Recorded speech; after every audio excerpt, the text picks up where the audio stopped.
Hello, it's Ricardo and welcome back to Subnautica Below Zero. Subnautica Below Zero is currently in early access, but a lot of what's in the game already is open to change. However, you do get a certain feel for how the game is going to turn out.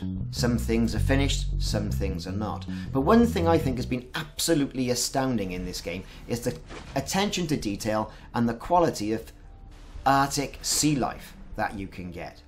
Now I've headed out and I have found glow whales. Glow whales swimming in their natural habitat. And they're even not just floating around in the water, they're there and they're breaching the surface. Now as we can see, and we're effectively floating around this section of the map, you see you've got icebergs either side. The glow whales are underneath the water. If we submerge and see what's going on, we'll see them getting ready to breach. So we've got a few there, look. There's some glow whales in a pod, floating around, doing their thing, getting ready to breach the surface. Now also around those areas, right, at the moment they've got what they call Arctic artefacts, which turn out to be little square cubes. Now we don't know what all that's for, but it's worthwhile collecting them anyway. Very deep round here, has to be said. That deep water just spells death for everybody. But here you get a good look, right, at the glow whale pod. And there's quite a few of them, you know, and I've had clumps of about 15, to be perfectly honest.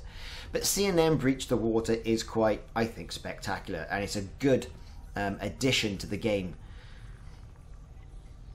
Now, like I said, the game is in early access. Things are going to change. What looks to be unpolished will be polished. The Subnautica game, the original Subnautica game in early access, did suffer from the same sort of issues.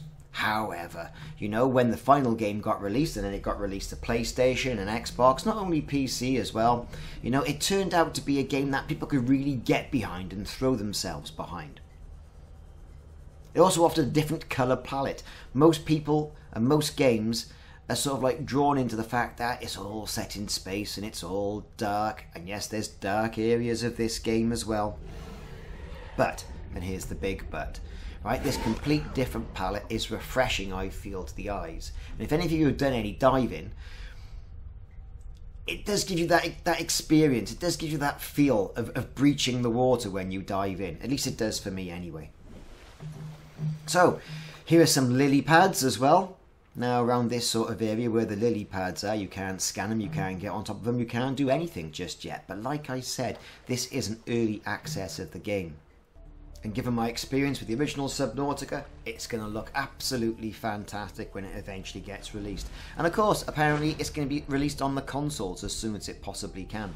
Now, back to these glow whales. They're still below us, and there's a huge pod here of, you know, well, 4, should we say, 3 or 4 narwhals. You can ride them, you can interact with them, you can scan them.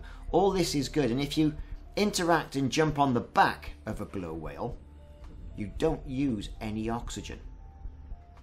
Now that's very important. You don't use any oxygen when you're on the back of a glow whale. Just approach your glow whale, click on that button to interact, and then there you are. There you have it. You are riding a glow whale around the ocean. Now, controlling this beast, I don't think you can, right? You're not going to ride that all the way down to the deepest depths, and who knows how far these things actually go. That's something we're going to have to look at.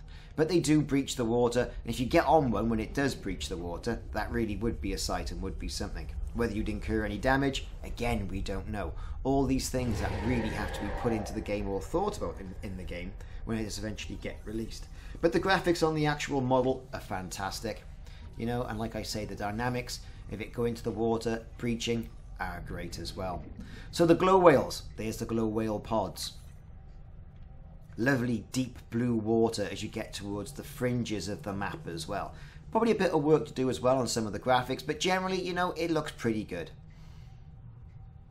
And here I am actually going inside a narwhal. Now, if you like what you're seeing and you've been following my Subnautica series, hit that like and subscribe button, and also that notification icon. And that'll let you know when I'm putting more Subnautica, Subnautica Below Zero videos, and other gaming videos on YouTube. Now, with the game getting progressively darker as well as you get deeper and deeper and deeper, and as you attempt to pass 100 meters, your oxygen efficiency is going to be decreased. And one of the best things you could possibly try and find in this game, while it's in early access, is going to be the rebreather. And the rebreather is going to help you sort of like maintain your oxygen levels, or not use oxygen up so quickly as you descend through the deeps.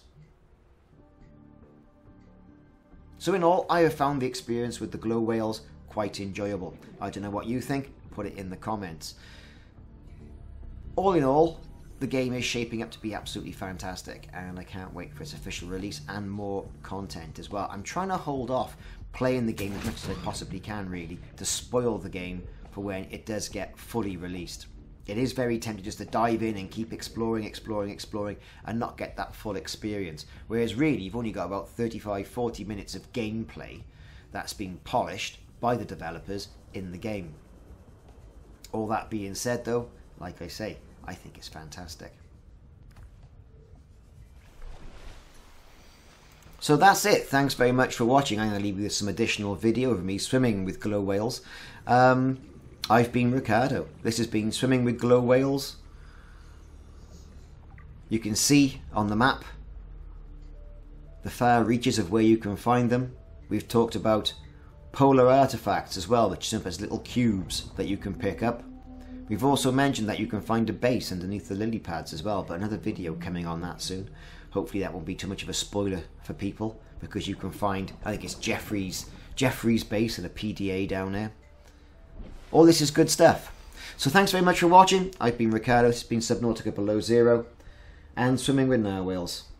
Check back for more videos in the series, like and subscribe, and have a fantastic day. See you soon.